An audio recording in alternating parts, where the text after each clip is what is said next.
Fadlizon. Assalamualaikum warahmatullahi wabarakatuh. Pak Karni, selamat malam. Saya dapat giliran terakhir. Ada yang terakhir, Masih ada Pak yang Adar. terakhir lagi. Pak Ini saya Adar. kira satu tema yang penting ya. Karena berbicara sebuah tragedi nasional yang besar, setidaknya adalah ada 2 kali Partai Komunis Indonesia mau melakukan kudeta. Bagi saya jelas PKI itu mau melakukan kudeta di tahun 48 dan di tahun 1965. Nanti saya beberkan bukti-buktinya dengan jelas. Apalagi sudah ada TAP MPRS nomor 25 tahun 66 dan ada juga Undang-Undang nomor 27 tahun 99 yang jelas-jelas di situ mengatakan bahwa Partai Komunis Indonesia dibubarkan karena mau merobohkan negara Republik Indonesia. Jadi sebetulnya tidak ada kontroversi di situ. Tidak ada kontroversi sama sekali, tidak ada versi-versi lain.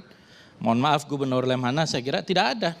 Tidak ada satu pihak atau sudah jelas yang mau melakukan kudeta itu adalah PKI tahun 48 dan tahun 65. Itu saya kira Lemhanas harusnya tegas dan jelas dalam menyikapi persoalan ini dan tidak membuat interpretasi-interpretasi lain. Nah, saya memang generasi yang lahir tidak mengalami tahun 65. Saya lahir tahun 71, tetapi saya kebetulan masuk Universitas Indonesia di jurusan Rusia. Jadi sedikit banyak saya juga bersinggungan dengan berbagai literatur yang terkait dengan itu. Kemudian doktornya kebetulan di bidang sejarah juga. Nah, saya ingin kutip ini, seorang Bolshevik yang pertama namanya Pyotr Kachov, dari tahun 1876. Di dalam bukunya Revolutia i Gasudarstva, Revolusi dan Negara. Ya, dia mengatakan bahwa revolusi harus terjadi sebelum transformasi masyarakat. Karena itu kaum revolusioner harus merebut kekuasaan sebelum mereka melaksanakan program. Revolusi merupakan konspirasi yang dilakukan kelompok kecil atas nama massa. Begitu kekuasaan sudah di tangan, baru pemerintah akan melaksanakan revolution from above atau revolusi dari atas dengan menggunakan kekuatan terorganisir dari negara. Itulah yang disebut sebagai dalam ajaran komunis diktator proletariat. Saya kira ini mata pelajaran pengantar ilmu politik ini kalau di UI. Jadi memang inilah pentingnya kita mengerti sejarah ya, supaya tidak terbalik-balik. Tadi Pak Ilham Aidit mengatakan Ustadz Tengku Zulkarnain terbalik-balik. Tidak, yang terbolak-balik itu adalah saudara Ilham Aidit. Contoh saja misalnya, tadi mengatakan undang-undang PMA itu produk dari pemerintahan Soeharto. Itu salah besar. Yang menandatangani undang-undang nomor 1, penanaman modal asing, itu adalah Presiden Soekarno. Tanggal 10 Januari tahun 67, Pak Ilham. Ini informasi elementer. Anda jangan bolak-balik itu. Ya, itu jelas. Nanti saya bicara dulu. Anda bisa buka, sekarang Anda buka dulu aja Google dulu. Yang menandatangani adalah Bung Karno, Soekarno, bukan Soeharto. Buka aja, Google dulu Anda, nanti silakan jawab. Itu informasi elementer. Ya. Kemudian tahun 48, kalau kita lihat, saya meneliti tahun 48 itu dan saya bukukan nih. Kesaksian korban kekejaman PKI tahun 1948. Ini atas anjuran dari PAUD Kiai Haji Yusuf Hashim, putranya Hadratus Syekh Kiai Haji Hashim Asy'ari. Ini tokoh besar NU. PAUD ini adalah sahabat saya. Dan kami bersama-sama mewawancarai korban-korban kekejaman PKI tahun 48. Dan jelas sekali di situ PKI 48 itu berkolaborasi dengan Belanda menusuk kita dari belakang. Ketika kita bersiap-siap menghadapi agresi militer Belanda yang kedua, yang kita sudah antisipasi waktu itu, Soekarno, Hatta dan tokoh-tokoh bangsa mengantisipasi, tiba-tiba 18 September, tentu dimulai dengan kerusuhan-kerusuhan di Solo dan Jogja, dideklarasikanlah Soviet Madiun. Dan dimulai dengan pidatonya Musso. Musso sebelumnya datang, dibantu oleh Belanda, bisa masuk ke Indonesia. Itu ada sejumlah tokoh, ada Musso, ada Suripno, ada Tan Ling Ji dan beberapa tokoh lain, Maruto Darusman, masuk ke Indonesia, kan kita masih dalam suasana revolusi ketika itu. Kalau tidak ada izin Belanda mana bisa masuk. Kemudian berita-berita tentang Musso ini juga didukung oleh Belanda. Dan ketika ada dikejar para pelaku 50 orang di sebuah tempat, dilindungi juga oleh tentara Belanda. Jadi memang PKI ini penasaran sebetulnya. Karena PKI, kalau kita lihat sejarah, tidak ikut terlibat di dalam proklamasi kemerdekaan Republik Indonesia. Tidak. Yang terlibat adalah tokoh-tokoh nasionalis dan Islam. Ya, PKI waktu itu ilegal, tidak ikut terlibat. Makanya mereka penasaran. Di awal-awal dulu PKI mengatakan proklamasi 45 itu adalah revolusi yang gagal, revolusi borjuis. Mereka mau mengoreksi itu. Maka kemudian datanglah Musso dari Moskow, mau mengoreksi dan membuat sebuah manifesto Jalan Baru untuk Republik Indonesia. Di Jalan Baru Republik Indonesia itu dia mengecam Bung Karno, mengecam Bung Hatta, dan jelas-jelas di situ Ibu Sukma mengatakan bahwa ideologi dari PKI itu adalah Marxisme-Leninisme.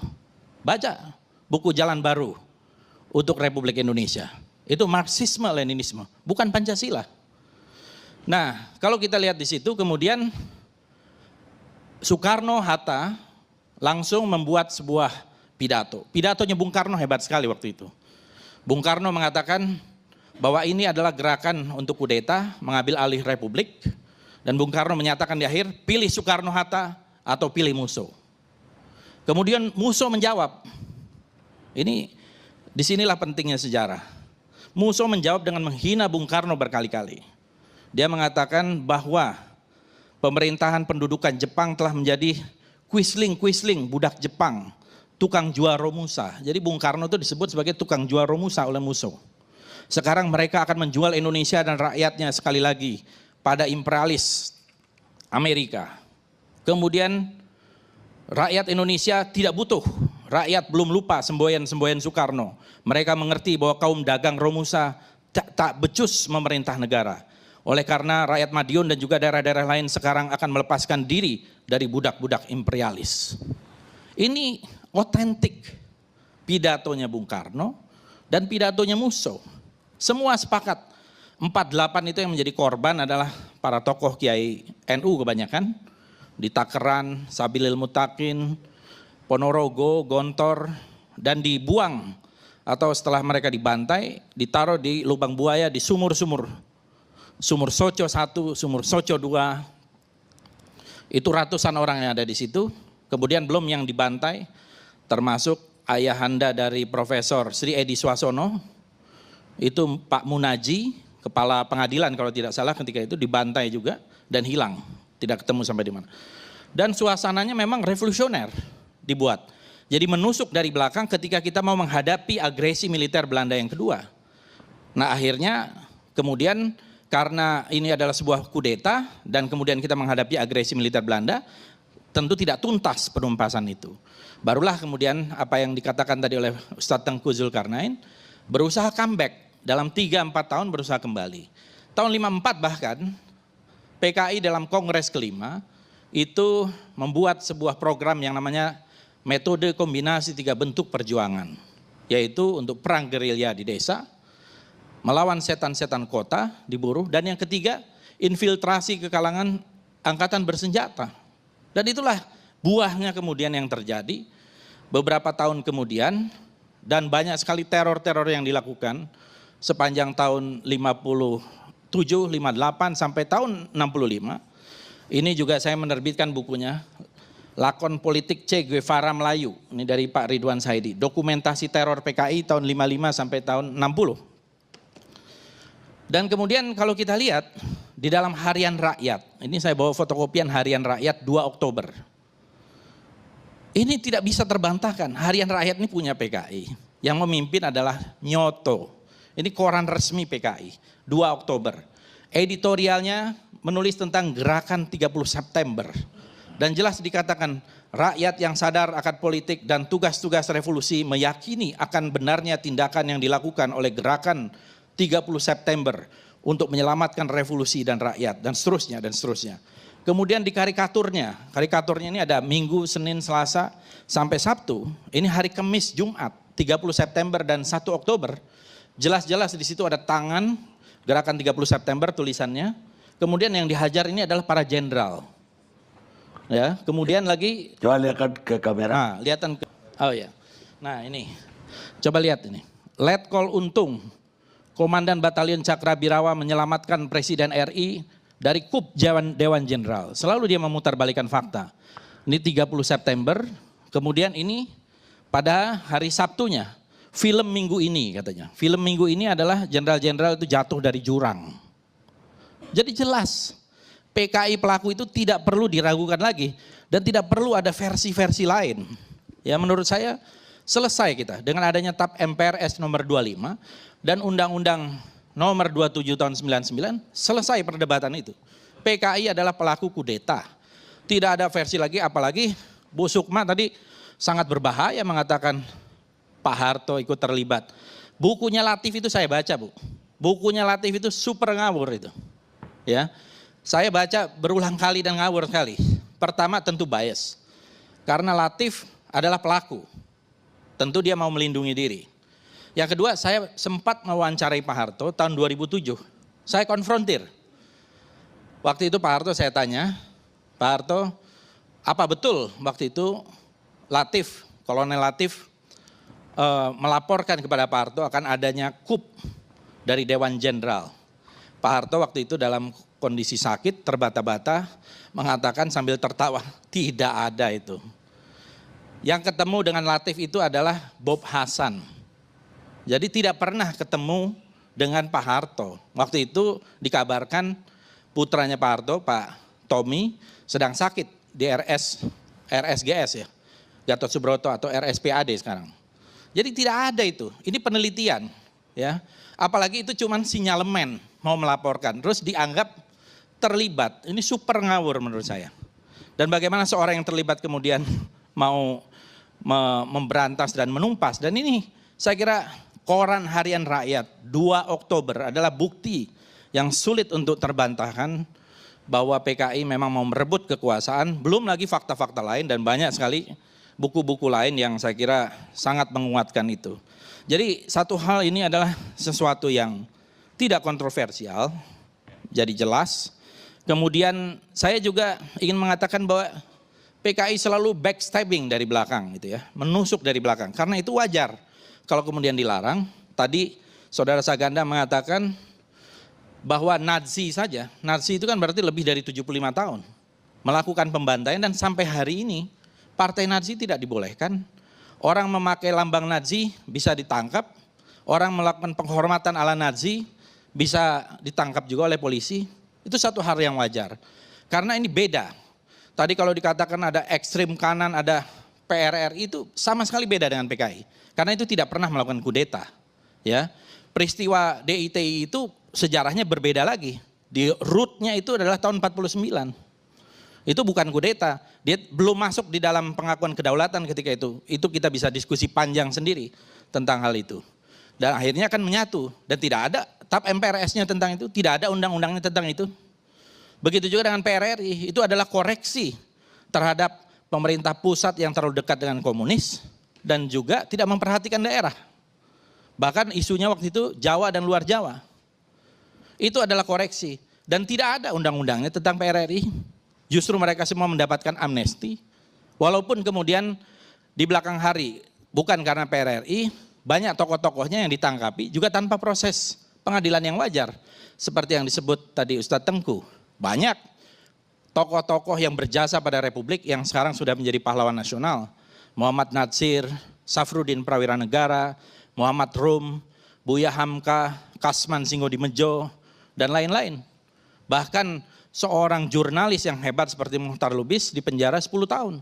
Dari tahun 56 sampai tahun 66, Mohtar Lubis. Ya, yang saya kira luar biasa menjadi godfather dari jurnalis di Indonesia. Jadi Sahrir.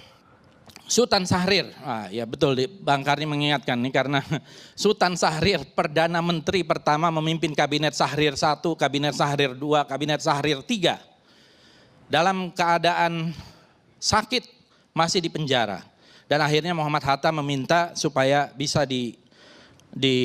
bawa ke luar negeri, ke Swiss ketika itu, dan meninggal sebagai statusnya tahanan politik, baru setelah kembali dijadikan pahlawan nasional. Syahrir, seorang bapak republik, juga ditahan dengan luar biasa ketika itu kena stroke dan sebagainya, tidak dibebaskan. Diperpendek. Nah, jadi intinya menurut saya, ini memang komunisme ini adalah satu ideologi yang sangat ganas dan kejam. Ada The Black Book of Communism itu mencatat di seluruh dunia di rezim komunis itu sekitar 95 juta orang yang meninggal. Saya tahu kalau di Rusia atau di Soviet lebih banyak, paling banyak lah di samping Cina dalam revolusi kebudayaan, itu di zamannya Stalin luar biasa. Saya sudah datang ke rumahnya Stalin di Gore, di Georgia. Saya datang ke rumahnya Karl Marx di Trent. Saya datang ke kuburan-kuburannya untuk menyelami apa yang ada di dalam pikiran-pikiran mereka tentang komunisme. Dan memang ini ideologi yang sangat ganas dan menghalalkan segala cara. Dan saya kira jangan sampai terjadi lagi. Di Kamboja juga, itu saya datang ke namanya Cheong Ek sama S21 Prison Camp, Killing Field. Dalam tanah 2 hektar dibunuh 10.000 orang. Jadi pembantaian yang dilakukan oleh rezim komunis seluruh dunia itu 95 juta orang menurut buku The Black Book of Communism. Jadi jangan dialihkan. Seolah-olah ini tragedi ini adalah tanggung jawab semua pihak. Saya tidak sependapat dengan Pak Agus ya dari Lemhanas. Saya kira itu bukan tanggung jawab semua pihak, itu tanggung jawab PKI yang melakukan kudeta.